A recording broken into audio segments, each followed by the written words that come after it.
Hello students, आज की class का हमारा टॉपिक है two dimensional array in C language. Last lecture में हमने एरे क्या होता है, उसको डिक्लेयर कैसे करते हैं और उसको यूज में कैसे लेते हैं ये देखा था। जो हमने एरे पढ़ा था उसको हम वन डायमेंशनल एरे बोलते हैं। जैसे यहाँ पे आपने जब लास्ट लेक्चर देखा था तो वहाँ पे आपने उसको डिक्लेयर करने के लिए क्या लिखा था, ये किस टाइप के वो वैल्यू स्टोर कर रहा है एरे, ये तो उसका टाइप, ये एरे का नाम ए लिखा है और जो यहाँ 6 लिखा है ये एरे की साइज़ है। तो इस तरीके से आपने वन डायमेंशनल एरे डिक्लेयर किया था। जैसे मुझे 10 स्टूडेंट्स के मार्क्स, तो मार्क्स अभी मैं मान के चल रही हूँ और सबके उनके इंटीजर में ही है, मतलब होल नंबर्स ही हैं, ऐसे पॉइंट वाले नंबर नहीं है। तो मैंने लिख दिया इंट A6, तो मतलब ये 6 स्टूडेंट्स के मार्क्स का एक तरीके से एरे है। ये सिर्फ एक एग्जांपल मैंने आपको समझाने के लिए लिया है। यहाँ एक ध्यान देने वाली बात ये भी है कि जो यहाँ पे आपने ये 6 लिखा है, यहाँ स्क्वायर ब्रैकेट में आप कुछ खाली नहीं छोड़ सकते। क्यों?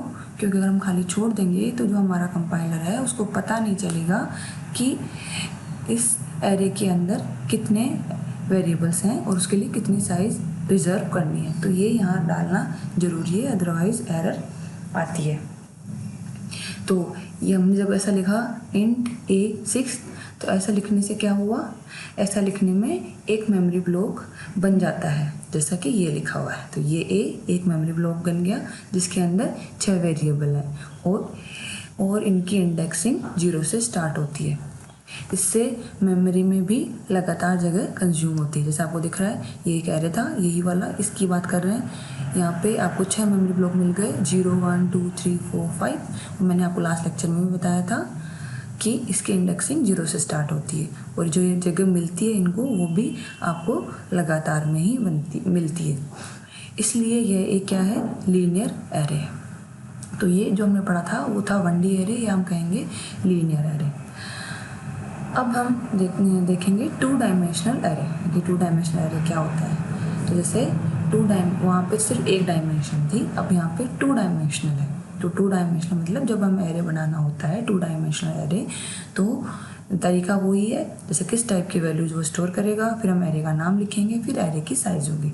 तो वहाँ पे एक स्क्वायर ब्रैकेट था, 1D एरे था, इसलिए 2D एरे बनाएंगे तो उसमें 2 स्क्वायर ब्रैकेट लगाएंगे। अगर 3D एरे बनाएंगे तो उसमें 3 square bracket and so on.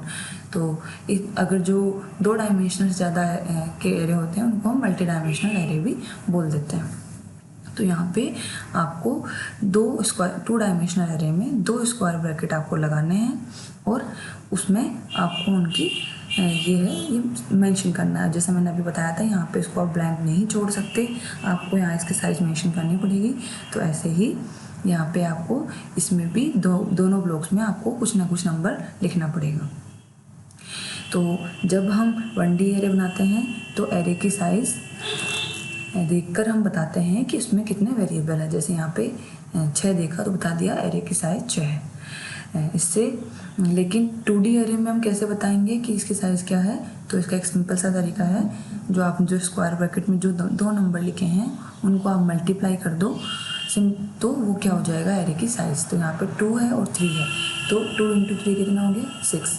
तो एरे की साइज़ कितनी है यहाँ पे, तो यहाँ पे एरे की साइज़ 6 है।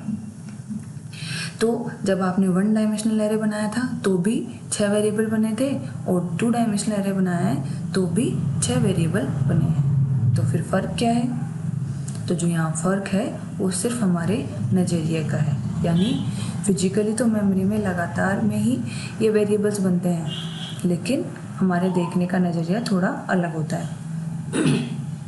हम ये नहीं मानते कि ये वो लाइंस हम ये नहीं मानते कि ये वो लाइन से बन रहे हैं। हम ये मानते हैं कि हाँ दो ब्लॉक्स बन रहे हैं, मतलब इसमें हम ये नहीं मान रहे कि एक लाइन से बन रहे हैं, हम यहाँ पे ये मानते हैं कि ये ब्लॉक से बन रहे हैं। तो ये पहला ब्लॉक है और ये वाला दूसरा ब्लॉक है।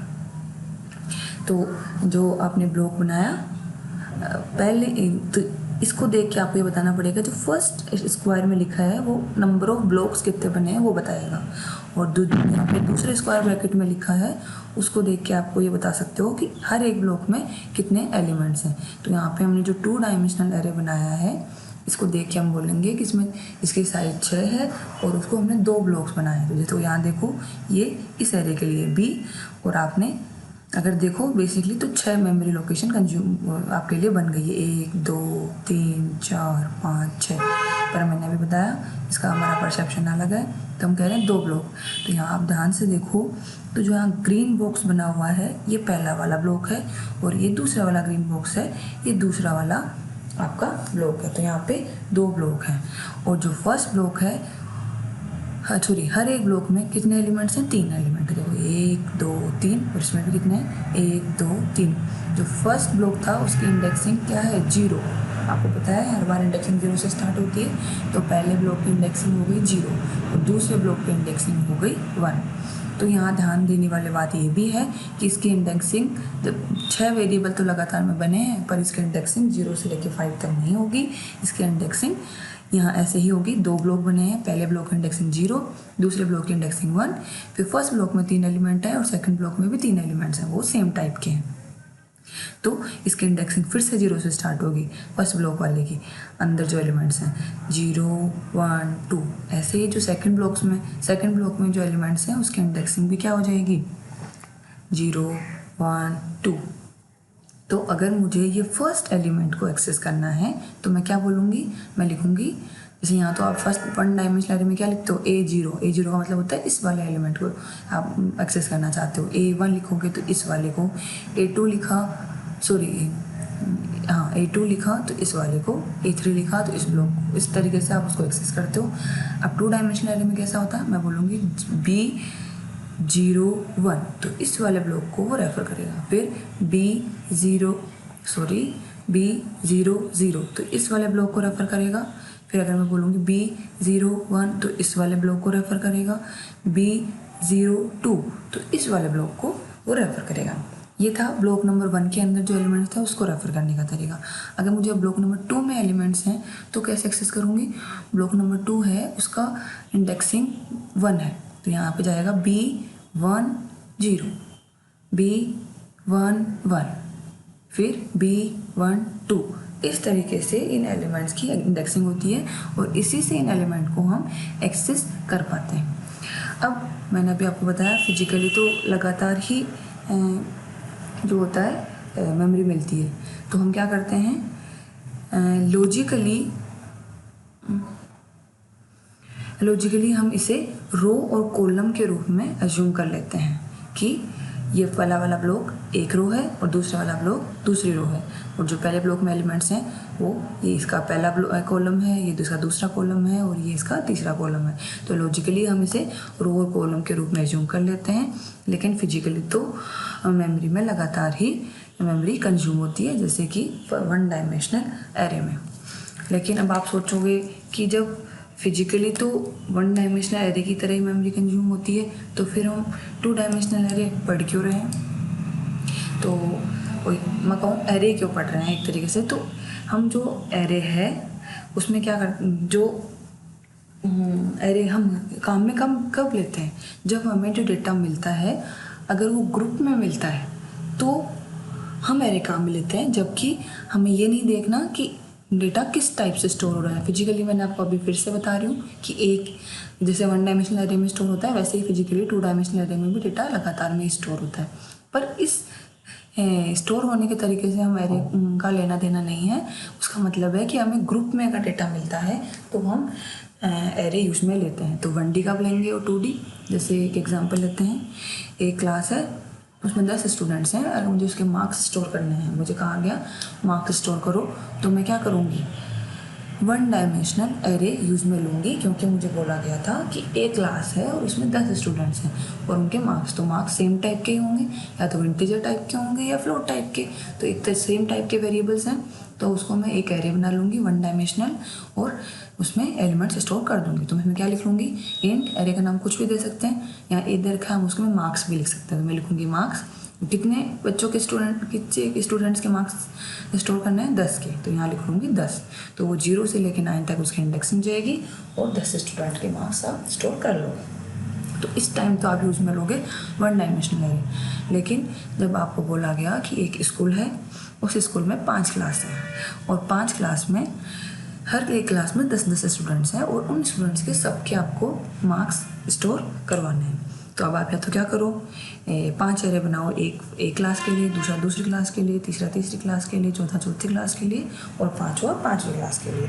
ऐसे एरे बनाओ और सब में हर एक क्लास का अलग अलग क्लास के एरे स्टोर करो, मार्क्स स्टोर करो। तो उससे क्या होगा, आपकी टाइपिंग भी बढ़ जाएगी और ये गुड प्रैक्टिस नहीं है, क्योंकि आपको 5 वेरिएबल डिक्लेयर करने पड़ेंगे।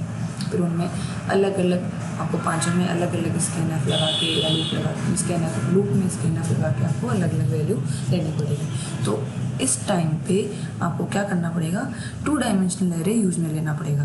तो 2 डायमेंशनल एरे मतलब आप कैसे बताओगे कि फर्स्ट क्लास 5 क्लास है, तो आप लिखोगे, यहाँ पे लिखोगे इंट, एरे का नाम कुछ भी दे सकते हो, मार्क्स 1 2 3 कुछ मार्क्स ए बी कुछ भी, जैसे मान लो बी था, कितनी क्लास है 5, तो यहाँ लिखोगे 2 की जगह 5 और हर एक क्लास में कितने स्टूडेंट्स हैं 10, तो यहाँ लिखोगे 5 और 10। तो मतलब टोटल कितने ब्लॉक्स बनेंगे, 5 ब्लॉक्स बनेंगे और हर एक ब्लॉक में कितने एलिमेंट होंगे, 10-10 एलिमेंट्स होंगे। तो एक तरीके से इसको हम रो और कॉलम में एज्यूम करें तो हर एक रो को एक क्लास एज्यूम कर सकते हैं, 1 class 2 class 3 class 4 class 5 class, और उसमें जो 10 स्टूडेंट हैं उसको एक एक कॉलम, जैसे 0 1 2 3 4 5 6 7 8 9 10। तो ऐसे हमने 10 स्टूडेंट्स के मार्क्स स्टोर कर सकते हैं। तो इसी को मैंने इस टाइप से लिखा है, ये 0 ब्लॉक था, अपनी यहाँ इंडेक्सिंग 0 थी, उसको यहाँ लिख दिया, और ये 1 था, उसको मैंने यहाँ सामने लिख दिया। तरीका वही था, B00 B01 B02। अगर मैं मार्क्स की बात करूँ स्टूडेंट्स की, तो मैं बोलूँगी ये मान लो बी उसका स्टूडेंट के मार्क्स स्टोर करने के लिए था, 5 क्लास के 10-10 स्टूडेंट्स के मार्क्स स्टोर करने थे। मैं लिख लूँगी, मान लीजिए बी 0 इंडेक्सिंग 0 से स्टार्ट होगी, तो 0th क्लास का पहला जो स्टूडेंट होगा उसको हम बोलेंगे 0th स्टूडेंट। तो 0 तो मैंने मतलब पहली क्लास के पहले स्टूडेंट को रिप्रेजेंट करेगा। फिर 0-1 पहली क्लास के दूसरे स्टूडेंट को रिप्रेजेंट करेगा। ऐसे ही 0-1-2 पहली क्लास के तीसरे स्टूडेंट को। फिर 0-3 B03 तो वो तीसरे स्टूडेंट को, B04 पाँचों स्टूडेंट को, B06 पाँचों स्टूडेंट को। ऐसे करके हम फर्स्ट क्लास को रिप्रेजेंट कर लेंगे। तो जब हम दूसरी क्लास में आएंगे तो लिखेंगे B10 मतलब दूसरी क्लास का पहला स्टूडेंट, B11 दूसरी क्लास का दूसरा स्टूडेंट, B12 दूसरी क्लास का तीसरा स्टूडेंट। ऐसे ही अगर तीसरी क्लास होगी तो B20 B21 B23 इस टाइप से चलता रहेगा। फोर्थ क्लास के लिए क्या हो जाएगा, B30 B31 B32। इस टाइप से आप स्टूडेंट्स के मार्क्स को स्टोर कर सकते हो। तो जब आपको 2 डायमेंशनल में डेटा मिला तो आपने क्या कर लिया, उसको 2D एरे काम में ले लिया। ऐसे ही 3 डायमेंशनल एरे, तो हम क्या करेंगे, 3 डायमेंशनल एरे में 3 स्क्वायर ब्रैकेट लगाएंगे। तो इसको भी एक सिंपल एग्जाम्पल से ले लेते हैं।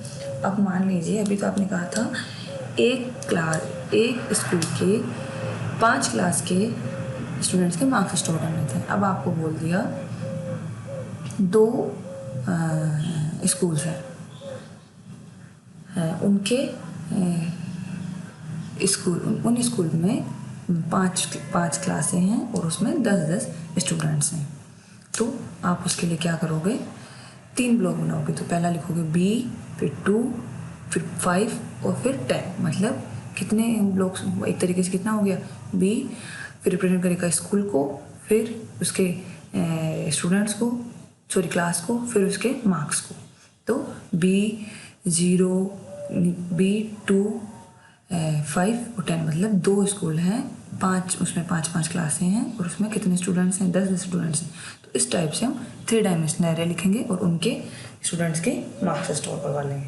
तो उस टाइम पे आपको 3 डायमेंशनल एरे आपने काम में लिया। तो एक तरीके से कह सकते हैं, तो रियल वर्ल्ड में हमें डेटा जितनी डायमेंशन में मिलता है तो हम उतनी ही डायमेंशन में डेटा एरे की हेल्प से स्टोर कर सकते हैं। इससे क्या होगा, उसको यूज़ करना आसान हो जाता है, इसलिए हम एरे पढ़ते हैं। और अब आपको 1D एरे कब काम में लेते हैं ये भी कुछ समझ में आया होगा, और 2D एरे कब काम में लेते हैं ये भी समझ में आया होगा। अब इसको एक प्रोग्राम बना के समझ लेते हैं 2D एरे का। जैसे मुझे प्रोग्राम बनाना है, 2 मैट्रिक्स हैं उनको ऐड करने का।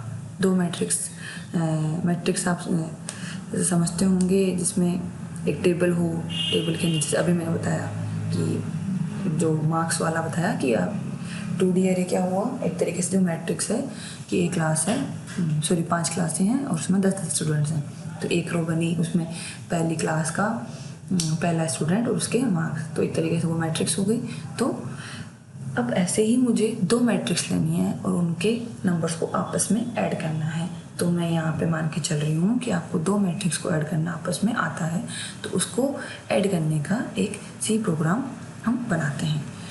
तो बेसिक लाइन लिखी है। अब मैं क्या करूँगी, जब मैट्रिक्स ऐड करनी है तो उनको डिक्लेयर करना पड़ेगा, तो मैं लिख लेती हूँ एंड इस टाइप के डेटा रखेंगे उसमें इंटीजर, सॉरी तो ऑलरेडी लिखा हुआ है, एंड ए है और स्क्वायर ब्रैकेट लगाएंगे 2। अब जो मैट्रिक्स है वो स्क्वायर ब्रैकेट लेनी है, मतलब स्क्वायर मैट्रिक्स लेनी है, या फिर 3 डायमेंशन वाले, 3 लाइन होनी चाहिए, और 3 रो होनी चाहिए, 3 कॉलम, तो वैसे लेनी है, तो उसको काम वैसे लेंगे। तो मैं यहाँ लिख लेती हूँ 2, और इसमें लिख दिया मैंने 2, मतलब 2 लाइन होंगी और 2 ही कॉलम होंगे एक मैट्रिक्स में। और फिर ऐसे ही मैंने एक और मैट्रिक्स डिक्लेयर कर ली, B2। एडिशन के लिए आपको ध्यान देना होगा कि जो 2 मैट्रिक्स ऐड होती हैं वो सेम टाइप की होगी। अगर पहली वाली में भी आपने 2 रो 2 कॉलम लिए हैं, तो दूसरे वाले में भी 2 रो 2 कॉलम आएंगे। अब 2 नंबर को जब आप ऐड करते हो उसका तो उनका सम भी स्टोर करवाना पड़ता है, तो ऐसे ही 2 मैट्रिक्स को जब ऐड करोगे तो तीसरी मैट्रिक्स बनेगी। तो मैंने तीसरी एक और मैट्रिक्स डिक्लेयर कर ली, उसका नाम दे दिया C, और वो भी 2x2 की बनेगी। ये मैंने 2 मैट्रिक्स बना दी। अब मुझे कुछ और वेरिएबल्स भी चाहिए होंगे, वो भी मैं डिक्लेयर कर लेती हूँ, अभी बता दूँगी क्या काम आएंगे ये वेरिएबल्स। अब मैं आपको बोलूँ प्रिंट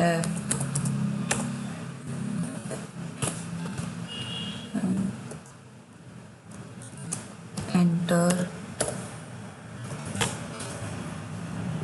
अब 2 रो होंगी 2 कॉलम, पहली रो में 2 एलिमेंट्स होंगे, दूसरी रो में 2 एलिमेंट, टोटल एलिमेंट्स कितने होंगे 4। Enter 4 numbers for first matrix,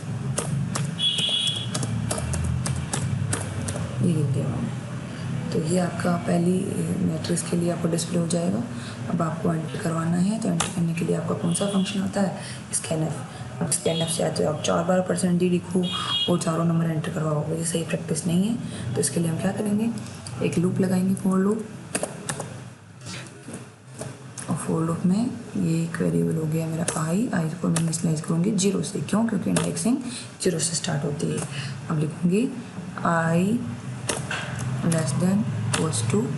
1, क्यों, 2 ही एलिमेंट्स लेने हैं एक में, तो पहला एलिमेंट तो जिसे 2 बार कंडीशन ट्रू होनी चाहिए, एक तो i की वैल्यू 0 से इनिशियलाइज होगी तो 0 के लिए हो जाएगी, एक 1 के लिए। अगर इसमें 3 एलिमेंट्स होते तो मैं यहाँ लिखती 2, और अभी हमारे 2 ही एलिमेंट 2 ही रो हैं और 2 ही कॉलम है, तो यहाँ लिखूँगी मैं 1, क्योंकि 0 और 1 2 बार लूप चल जाएगा। और यहाँ कर दूँगी मैं i++। जो ये हमारा लूप चलता है वो रो के लिए चलता है। अब इसके अंदर लूप की नेस्टिंग करते हैं 4। अब जो ये लूप चलेगा वो कॉलम के लिए चलता है, j = 0, क्योंकि कॉलम की इंडेक्सिंग भी 0 से स्टार्ट होती है, j < 1 और j++। ये हो गया। यहाँ पे कर्ली ब्रैकेट आप लगाना चाहो तो यहाँ लगा सकते हो, पर इसमें ये एक ही स्टेटमेंट है इसलिए मैंने इसमें नहीं लगाया है। और इस फॉर लूप के अंदर आप क्या लिखने वाले हो, स्कैनफ यू जैसे नंबर लेने के लिए होता है, इंटीजर टाइप के नंबर लेने हैं तो हम लगाएंगे %d और यहाँ अब इसमें जो नंबर डालना है वो हमारी मैट्रिक्स में, फर्स्ट वाली मैट्रिक्स में जो पहला नंबर एंटर करोगे फर्स्ट वाली मैट्रिक्स के फर्स्ट नंबर पे जाके स्टोर हो जाए। तो मैं यहाँ लिखूँगी वो फर्स्ट मैट्रिक्स का नाम क्या है। पहले तो हम ये लगाएंगे एड्रेस ऑफ ऑपरेटर ए, यहाँ लिखेंगे अब आई और फिर हम लिखेंगे जे। तो ये फर्स्ट मैट्रिक्स के लिए लूप चलेगा और फर्स्ट मैट्रिक्स में आपके मार्क्स एंटर हो जाएंगे। एक बार इसको मैं बता देती हूँ ये कैसे काम करता है। फर्स्ट टाइम आई की वैल्यू 0 रहेगी, फिर चेक करिएगा क्या 0 < 1 है, कंडीशन ट्रू हो जाएगी। ट्रू होते हम लूप के अंदर जाएंगे, तो लूप के अंदर जाएंगे तो फिर से एक और लूप है, तो फोर लूप चलेगा। जे इक्वल्स टू 0, जे हो जाएगा 0 इनिशलाइज हो गया, फिर जे की वैल्यू कितनी है 0, 0 < 1 है, तो लूप चलेगा, लूप के अंदर जाएंगे और ये स्टेटमेंट मिल जाएगा स्कैनर और ये लूप स्टेटमेंट चलेगा। तो जो एलिमेंट आएगा वो कहाँ स्टोर होगा, पहली मैट्रिक्स ए मैट्रिक्स के आई की वैल्यू भी 0 है, जे की वैल्यू भी 0, 0 0 पे, और फिर वापस इस लूप जाएंगे तो इस लूप के पास वापस जाएंगे। जैसे ये खत्म हो जाएगा, यहाँ पे खत्म होने के बाद में ये जे के पास जाएगा, जे की वैल्यू बढ़ाएगा, जे की वैल्यू कोई 1 < 1 होता है, मतलब यहाँ पे इक्वल्स टू काम कर रहा है। तो फिर से लूप के अंदर जाएंगे, यहाँ पे ए आई की वैल्यू तो क्या है 0 है, पर जे की वैल्यू हुई है 1, तो पहली रो मतलब 0th रो का फर्स्ट एलिमेंट पे जाके दूसरा नंबर स्टोर हो जाएगा। फिर यहाँ पे ख़त्म हो जाएगा, जे के पास जाएगा, जे की वैल्यू हो गई 2। अब 2 < 1 होता है, कंडीशन फॉल्स हो गई, फॉल्स होते ही हम वापस इसके ऊपर वाले स्टेटमेंट पे जाएंगे और आई की वैल्यू बढ़ा देंगे, आई की वैल्यू हो जाएगी 1। तो 1 < 1 होता है, कंडीशन फिर से ट्रू हो गई है, तो ट्रू होते ही हम लूप के अंदर जाएंगे, फिर से फोर लूप स्टार्ट होगा, ये वाला जे वाला। अब जे की वैल्यू दोबारा फिर से स्टार्टिंग से लूप चलेगा, तो जे की वैल्यू इनिशियलाइज हो जाएगी 0 से, 0 < 1 है, कंडीशन ट्रू, तो फिर से लूप के अंदर जाएंगे। तो यहाँ पे ए आपके पास ध्यान रखना आई की वैल्यू 1 है और जे की वैल्यू 0, तो ए 1 0 मतलब 1th रो के 0th कॉलम पे आपको सेव करना है। जो नंबर आएगा वो यहाँ स्टोर हो जाएगा, फिर वापस ख़त्म होएगा, तो इस लूप के पास जाएगा, जे की वैल्यू बढ़ेगी, जे की वैल्यू जाएगी 1, तो 1 < 1 होता है, कंडीशन फिर से ट्रू हो गई, फिर से इसके पास जाएंगे, अभी आई की वैल्यू 1 ही है, तो ए 1 यहाँ पे 1, जे की वैल्यू 1, तो ए 1 1 पे वो एलिमेंट स्टोर कर देगा। फिर जैसे इससे बाहर आएगा तो ये फोर लूप के अंदर ही था, फोर लूप के बाहर निकलने से पहले फिर से इंक्रीमेंट होगा, जे की वैल्यू जाएगी 2। अब कंडीशन चेक होगी 2 < 1 नहीं है, तो हम फोर लूप से इस जे वाले फोर लूप से बाहर आ जाएंगे। फिर हम जब ये खत्म हुआ तो ये किस लूप के अंदर था, इस वाले के अंदर, तो फिर से हम आई की वैल्यू बढ़ाएंगे, आई की वैल्यू जाएगी 2। अब कंडीशन चेक होगी 2 < 1 नहीं है, तो इस लूप से हम बाहर आ जाएंगे दोनों से। तो ऐसे आपने फर्स्ट वाला एलिमेंट स्टोर कर लिया है। अब ऐसे ही आप क्या करोगे,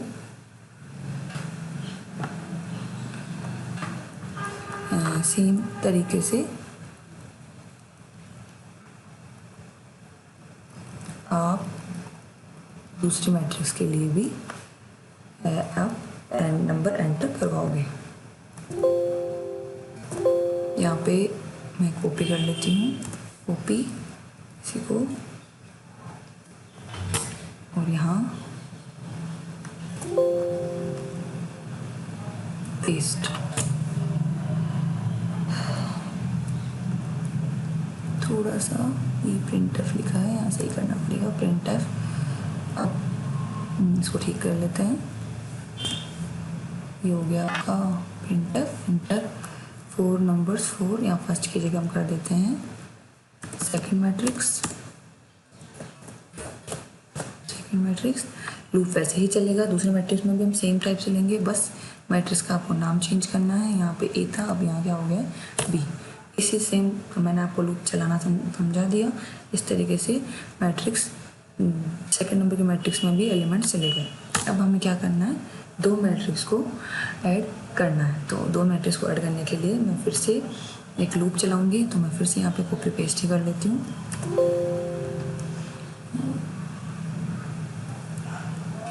यहाँ पेस्ट किया,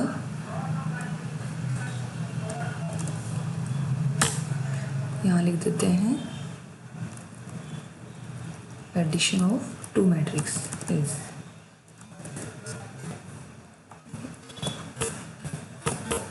एडिशन ऑफ 2 मैट्रिक्स इज। यहाँ पे आपका लूप चलेगा। अब यहाँ पे scanf की जगह लूप यहाँ पे क्यों लगाना है, क्योंकि आपको हर एक लोकेशन से एलिमेंट उठाना है, फिर उनको आपको ऐड करवाना है। तो लूप तो आपका सेम ही रहेगा, यहाँ पे आप कर्ली ब्रैकेट लगाएंगे यहाँ पे, क्योंकि हमें ज़रूरत है, वो बताऊंगी आपको क्यों ज़रूरत है अभी। यहाँ पे आपको ऐड करना है, तो इस जो ऐड करोगे वो कहाँ स्टोर होगा, सी वाली मैट्रिक्स में, सी ये होंगी जे, और इसमें आ जाएगा ए आई जे प्लस पी आई जे। इस तरीके से दोनों मैट्रिक्स आप ऐड कर लोगे। अब इसको आपको क्या करना है, इसके ये हो गया आपका ये नंबर। साथ के साथ में आपको जो आपका एडिशन आया है मैट्रिक्स वाला, उसको आपको डिस्प्ले भी करना है, तो आप उसको डिस्प्ले भी कर लो। प्रिंटफ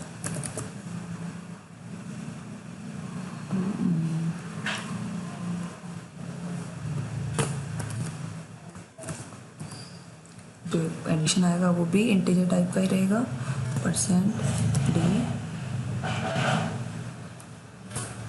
यहाँ जो एडिशन आया वो कौन सी मैट्रिक्स में स्टोर हुआ है, सी वाली मैट्रिक्स में।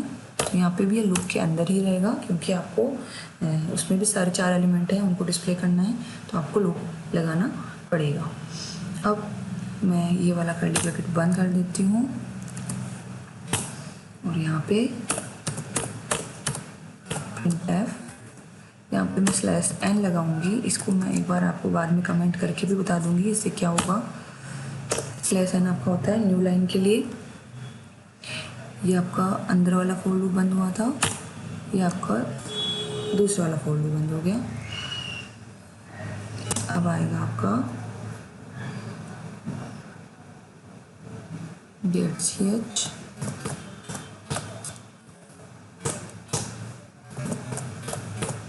टर्न 0।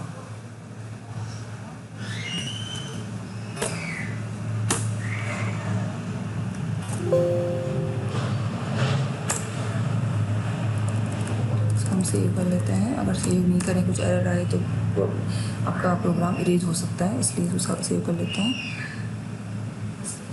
सम मैट्रिक्स कुछ भी आप डाल सकते हो नाम, मैंने डाल दिया, ये सेव हो गया। अब इसको हम कंपाइल करते हैं।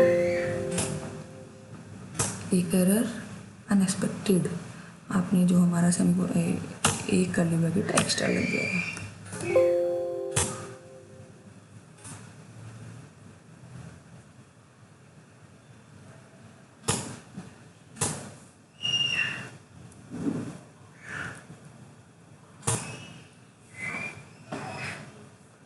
कहीं हमने प्रिंटफ की स्पेलिंग गलत लिखी, PRIN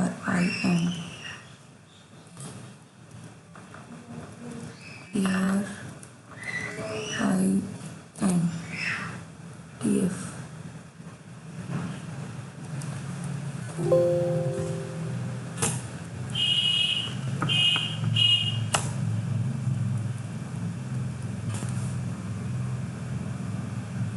अभी भी हमने कहीं ना कहीं हमारा प्रिंटफ PRINTF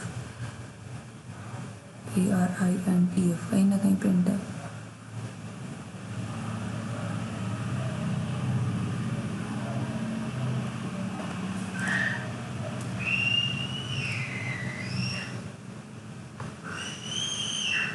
यहाँ पे PRINTF।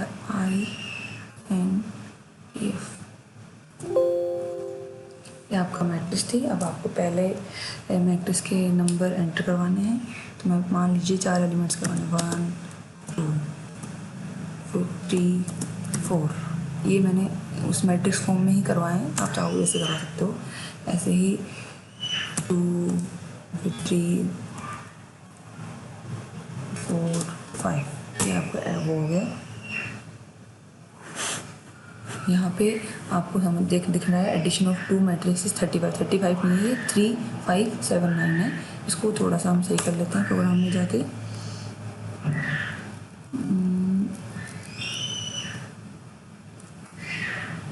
यहाँ पे हम लगा देते हैं /t, टैब होता है स्पेस देने के लिए। हमने CRR नहीं लगाया है, इसलिए पुराने वाली मैट्रिक्स का आउटपुट दिख रहा है, पुराने वाले रन का। मैंने लिखा 1 2, फिर 3 4 5 5 6 1 3। अब आपका ये एडिशन देखो कैसे ऐड होता है। पहले वाला 1 5 से ऐड होगा, 1 और 5 कितना हो गया 6। दूसरे वाला 2 6 से ऐड होगा, 2 6 8। फिर नीचे वाला सेकंड लाइन और 3 और 2 ऐड होगा वो 5 और 4 और 3 ऐड होगा 7। तो ये आपका एडिशन आ गया। तो ये था आपका 2 मैट्रिक्स को ऐड करने का प्रोग्राम। तो आई होप आपको 2 डायमेंशनल एरे समझ में आया होगा। तो आज के लेक्चर के लिए इतना ही। Thank you.